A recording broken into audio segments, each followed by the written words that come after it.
નમસ્તે વિદ્યાર્થી મિત્રો, આજે આપણે ધોરણ 3 કલસોર વિષયનો પાઠ 8 કીડી હતી કે હાથી હશે પાઠના પાના નંબર 123 અને 124ની સમજૂતી મેળવીશું. એકવાર ચંદુ હાર્યો, એકવાર ટીકુ હારી. થોડું પાણી પીને ફરી રમવા લાગ્યા. ચંદુએ બુદ્ધિ વાપરી. મોટા મોટા ગોળ પથ્થરો વચ્ચે પૂંછમાં કાન સંકોરી બેસી ગયો. જાણે કોઈ પથ્થરો જ જોઈ લ્યો ને. શું છે કે એકવાર ચંદુ હાર્યો અને એકવાર ટીકુ હારી. થોડું પાણી પીને ફરી રમવા લાગ્યા. ચંદુએ બુદ્ધિ વાપરી. શું છે કે ચંદુએ બુદ્ધિ વાપરી. મોટા મોટા ગોળોના પથ્થરો વચ્ચે પૂંછમાં કાન સંકોરી બેસી ગયો. જાણે કોઈ પથ્થર જ જોઈ લ્યો ને. એન ઘેન ચંદુ સંતાઈ ગયો કે હું આંખો ખોલું છું, હવે બરાબર સંતા જેવો પૂંછડી પણ દેખાવી ન જોઈએ. શું કે છે? એન ઘેન ટીકુ એમ કે છે, ચંદુ સંતાઈ ગયો કે હું આંખો ખોલું છું, હવે બરાબર સંતા જેવો પહેલી વારની જેમ પૂંછડી પણ દેખાવી ન જોઈએ. ટીકુએ આંખો ખોલી બધે ચંદુને શોધ્યો, પણ ચંદુ તો શું તેની પૂંછડી દેખાતી ન હતી. ટીકુએ તો એક મસમોટા પથ્થરા પર ચડીને પણ જોયું, પણ ચંદુ હાથી ક્યાંય ન મળે. થાકીને તે પથ્થર પરથી નીચે ઉતરી. ટીકુએ આંખો ખોલી બધે ચંદુને શોધ્યો, પણ ચંદુ તો શું તેની પૂંછડી પણ દેખાતી નહોતી. ટીકુએ તો એક મસમોટા પથ્થર પર ચડીને પણ જોયું. શું છે કે ટીકુએ એક મોટા પથ્થર પર ચડીને પણ જોયું, પણ ચંદુ હાથી ક્યાંય ન મળ્યો. થાકીને તે પથ્થર પરથી નીચે ઉતરી. આવડો મોટો ચંદુ સંતાયો ક્યાં હશે, દેખાતો કેમ નથી?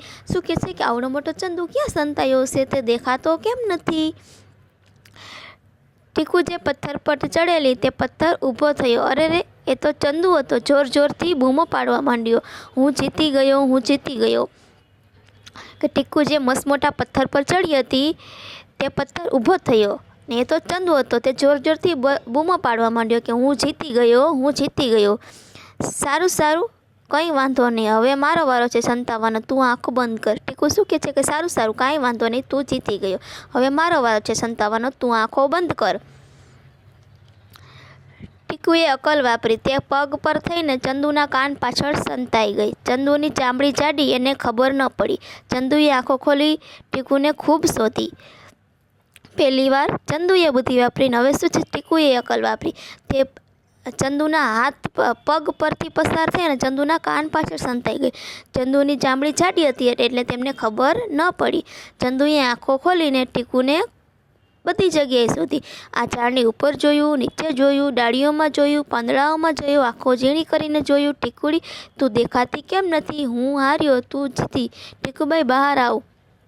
શું કહે છે કે ચંદુએ ઝાડની ઉપર જોયું, ઝાડની નીચે જોયું, ડાળીઓમાં જોયું, પાંદડાઓમાં જોયું, આંખો ઝીણી કરીને જોયું. ટીકડી તો ક્યાંય દેખાતી જ નથી. તેથી કહેવા માંડે કે હું હારી ગયો. ટીકુ, તું બહાર આવ.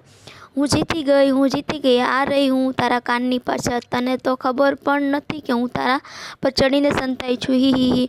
શું છે કે હું જીતી ગઈ, હું જીતી ગઈ. હું તારા કાનની પાછળ સંતાઈ હતી. તને ખબર પણ નથી કે હું તારા કાન પર ચડીને સંતાઈ છું. એકવાર તું જીતી, એકવાર હું જીત્યો. ટીકુડી. ચંદુ શું કહે છે કે એકવાર તું જીતી અને એકવાર હું જીત્યો. એકવાર હું હારી, એકવાર તું હાર્યો. ચંદુડા. ટીકુ શું કહે છે કે એકવાર હું હારી અને એકવાર તું હાર્યો. ચંદુડા. એ તો ઠીક છે, પણ ઝાડ રમ્યા હોત તો હું જીતી જાત. જે સૌથી મોટું ઝાડ પાડી આપે તે જાત જીતે. હા હા હા. શું કહે છે ચંદુ કે જો ઝાડ રમ્યા હોત ને તો હું જ જીતી જાત. કે જે સૌથી મોટું ઝાડ પાડે તે જીતે. કે હાથી તો મોટું ઝાડ પાડી જ શકે, એટલા માટે એ શું કહે છે કે મોટું ઝાડ પાડે તે જીતી શકે. જો ઝાડ રમ્યા હોત તો હું જ જીતી જાત. એમ તો આપણે દર રમ્યા હોત તો પણ જીતી જાત. જે નાનામાં નાના ઘરમાં ઘૂસી શકે એ જીતે. હી હી. શું કહે છે ટીકુ? એમ તો એ કે દર રમ્યા હોત તો હું જીતી જાતી. કે સૌથી નાનામાં નાના દરમાં ઘૂસી શકે તો હું જ જીતી જાઉં. એમ કે નાના દરમાં તો નાનામાં નાનું દર હોય તો હું ઘૂસી જાઉં. એટલા માટે કે દર રમ્યા હોત તો હું જીતી જાત. એ સાંભળ્યું ચંદુ હસી પડ્યો. હા હા હા. તેની સૂંઢમાંથી પવન છૂટ્યો. આજુબાજુની જમીન સ્વચ્છ થઈ ગઈ અને ટીકુભાઈ તે ઉડ્યા. આ સાંભળી અને ચંદુ હસી પડ્યો. તેની સૂંઢમાંથી પવન છૂટ્યો. આજુબાજુની જમીન સ્વચ્છ થઈ ગઈ અને ટીકુભાઈ તે ઉડ્યા.